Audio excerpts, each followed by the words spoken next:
bitch gay or whatever. Yeah.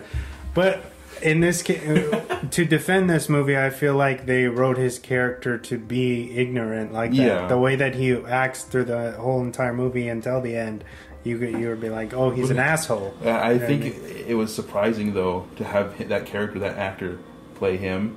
Just because I wasn't used to seeing him play that type of, like, an asshole douchebag, you know, older brother. But he played it so good. He's like,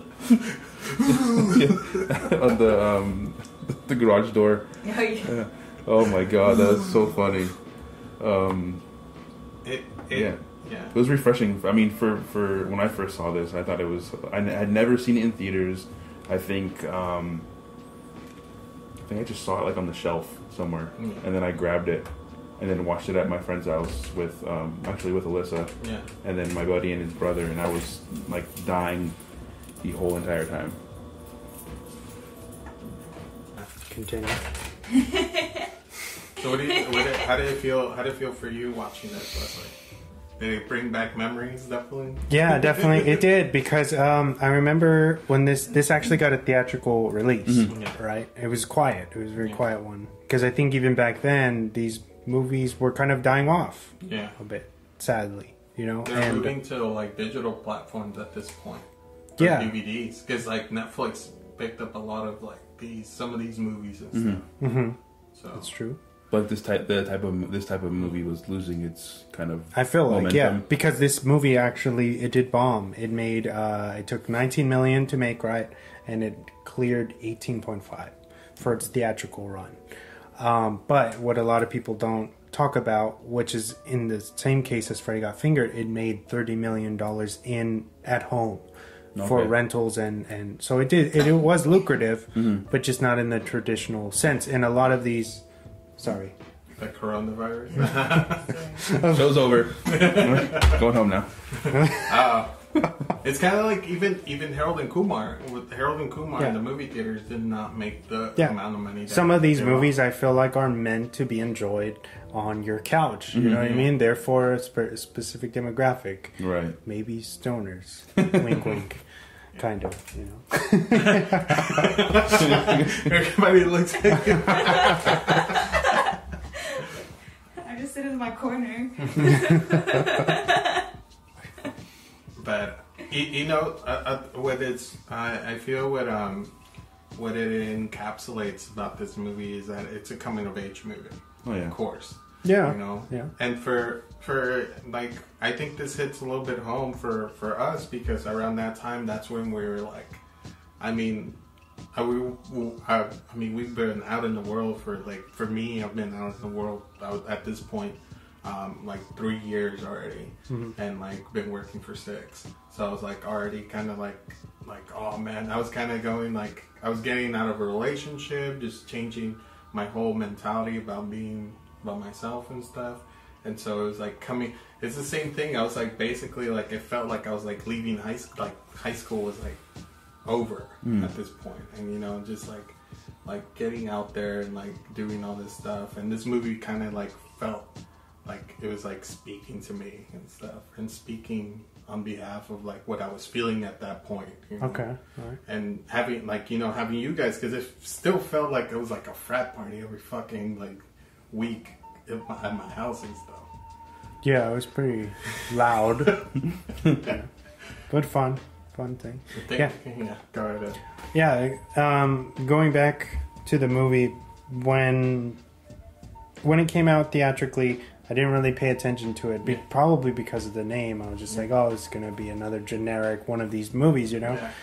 And he showed it to me at his place, and it won me over. I feel like it's very charming in a lot of ways you don't think it really would be. A lot of that is, I give credit to Clark Duke. I think he's very... plays against typecast, where he's like this guy who is a very normal looking dude, and he plays like the guy who just everything goes right for him, you know, and he has like the charisma and fucking overconfidence, and it's pretty fun to watch, you know what I mean? And I feel like that's going back to what you said about it being over kind of ahead of its time, like progressive wise, even though it has this kind of toilet humor that's dated. there's a lot of things where, for example, our main characters they run into this group of Amish, and then the Amish, there's like a stereotype, in the world where they think that they're closed off and they know nothing about the real world and what we do. You know what I mean? And they kind of turn that on its head, and with Seth Green's character, and he knows how to rebuild cars and party, and he knows about everything in the world. Yeah. Rumspringa. And it's like, have you heard of Rumspringa? Yeah, that ska band from Delaware. So I kind of popped a little bit. I was like, yeah. Oh shit. But yeah, How random was Fall Out Boy being in this movie? that is a negative for me because I'm not a fan of them. It was just kind of like weird and forced, like advertising right there to me. But then again, it's like They were it's big like, at the time. It's kind of like Blink 182 in fucking American Pie. I love Blink. That's why. That's why it hits different though. But that's what I'm saying. Like it was like it's kind of like they're promoting that band, because they probably provided a lot of the soundtrack to this. The soundtrack's good besides Fall Out Boy. Damn, bro. Sorry. Hey. I just call him as a season. Yeah, that was super random, but it was a cool cameo. Yeah. Not gonna play around with that, but but I just love the fact that it's this guy's like super like he wants to fucking get laid so much. Yeah. Like he starts reimagining, like even in the title, like the season, he's like fucking talking to this girl. You could see the photos super fake as fuck. Photoshop is like it's way bigger. So weird.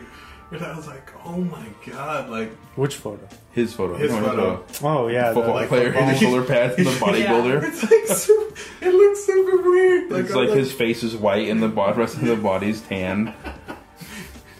Like Miss Tasty. Oh yeah. But it's funny because I think this was before all this where people had this online life where even MTV shined on it before catfishing was was going on, but it wasn't publicly really acknowledged at that time. So it was like, oh, all right. That's a good point. One of the few characters in this movie that really stood out to me were the two like, what's up? You wanna go party? Oh, those two guys, I thought they were hilarious. Can I ask you a question? You just did. Can I ask you another question? You just did. And then halfway through the movie, when they have that racing contest with the souped up whatever the fuck it was. Yeah. At the end, you find out Mitsubishi. It's them. Yeah, you find out it's them at the end. That's crazy. It was. I felt like that car looks a lot like the one of the Fast and Furious cars. Yeah, Yo, I think it's meant to. Did you see the new trailer for the new Fast and the Furious? Like, have you guys seen all of the? I haven't seen ones? The one before this. Or have you seen the original ones, like Tokyo Drift? Oh my god. Oh, that they ruined something? Yeah. They show it in the trailer, so I don't know. No, we already have. We talked about it. You can look it up and see how we bashed the shit out of that trailer on our archive episodes. Yeah. I cried, and I was hyped that they showed that, but then I'm like, well, you ruined a big surprise for. Arguably the best probably part the of best surprise of the movie. You could have just waited and not showed that. True. And then, but even then, it's just like, wait a minute, this isn't even this was just like a spin-off. Like, you guys are just continuing. That's what I'm saying. Is that what I really hate about that franchise? Is no one's really dead. They're like, no. It's like Letty came back. It's like, oh fuck, all right, cool, yeah. She got shot in her head and whatever, and she just had amnesia. Yeah. All right. Or fucking in the earlier ones, it was like they were Dom was always saving what's his name in the Brian? movie? Brian. Yeah. It's like they always save each other at the end. The same formula. It's kind of like, alright, I don't know. They're probably gonna have another one soon. What is it? Like, what was it? What didn't I break that news that they're doing 3 more? Yeah. And they're breaking. Because you were like, yeah, because 11's gonna be split up into 2 parts. No, Oh 10, my 10, God. right? 10 is gonna be split. No, they're doing a 9 and then 10, and I think 11 is gonna be 2 parts. What? And he's like, the fans deserve it. I'm Groot. That's terrible. But whatever, I guess. It's like, I don't think the fans deserve it. Like people keep going to see him, so Yeah. True. they make tons of money from those. Because Hobbs and movies. Shaw made a lot of money too, right? Yeah. Even though Tyrese was like, "Fuck you, Rock." Fuck that. Tyrese. Shout out to The Rock. But the master of thugonomics. Shout out to Under Armour. No. Hey, but the Give us that master, plug. but Sponsor the, us. But the master of thugonomics is in there, bro. The doctor. So John Cena, bro. So Is he? yeah. Oh yeah, he is. You really had to spell that out for us? Vin Diesel had we actually find out that Dom had a secret brother that no one knew about for the last For real? for the last 9 movies. He was For never real, mentioned. Like all about family, but Yeah, like, all about family, and then your brother. Like, where has he been this whole time? They I'd did love that. to hear this explanation in the movie. They did that for the Charlize Theron one. That's the one you haven't seen? Yeah, the last one where Where she has the there's like a dreads? submarine and like in the ice Can- and I shit. didn't see that one either. Oh, okay. I won't. That was. I really actually want to watch it just because I was gonna ruin I wanna be up something, to but I date. won't. But it's just they do that in this. They're like, by the way, this character's had this whole time, but we just didn't tell you, whatever. It's like, damn, plot convenience at its fucking finest. I can't wait to see Ben Stiller's That's awesome. position in this. That's so weird. Vin Diesel's movie Bloodshot. Bloodshot, yeah. That one was pretty good. Was it Saw good? Yeah. Okay. I want to check it out. I think that's on digital now. Yeah, it is. Yeah, it should be. $20. Is it flop? It wasn't doing well. No. Of course, it Well, came maybe out VOD on will save Friday it. the 13th. I Yeah, think, it right? came out the day everything was like Say it flop. on fire, but you can't blame it being a flop on that. It didn't flop because of it was just a bad time. They Yeah. should have not released it yet. Well, they didn't know. What I didn't think the pandemic was like that bad. Yeah. I think there's only like a few cases Yeah. in the United States, and he's like, it'll be fine. And then the next day, it was like, oh, just kidding, it won't be Fucking fun. 30,000 people. Like, fucking flew up the air, and like, I'm like, what the fuck? For real. That's what happened, bro. Patient 31. Yeah!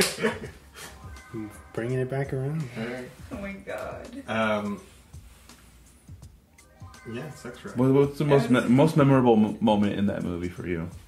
I think it would have to be the fact that he gets a boner while he's watching those girls. Oh, the doing the fucking, The abstinence. Yeah, the thing. pledge. Yeah, the pledge. Like, are you getting off on this? He's like, are you getting off on this girl's tragic story? Well, because the scene is set up. They go to Like a carnival. Yeah, a carnival thing, and this girl persuades the group to go and watch her dance for like an abstinence, 'Cause she's like a cheerleader. whatever it is, event that's Yeah. going on Yeah. inside there. And so she dances, and then they pull him up to pledge, right? Yeah. And he's watching this other girl tell her motivation story right on stage, and he looks to the side and he can see the girls that just danced changing, and so they're getting naked like in the green room on the side with the door open, and he's watching while you can see this all happening in real time. He's standing on the stage watching them get naked while this girl's giving her motivational speech, and he starts getting hard. Yeah. Or whatever. And so everybody thinks, oh, he's getting hard off of the motivational speech. This guy's a fucking creeper or whatever, so he gets thrown out. The best part is his face too, and he's like, oh, He's like, like is zoned out. this story turning you on? And then he turned him to the side and he has like a boner. He's like, man, you just took an abstinent class with a boner on. He looks down and he didn't realize he was erect, which is hilarious. Because then you see him realize what's going on and where he's at, and he's like, oh, fuck. No, I didn't mean it. I like that that girl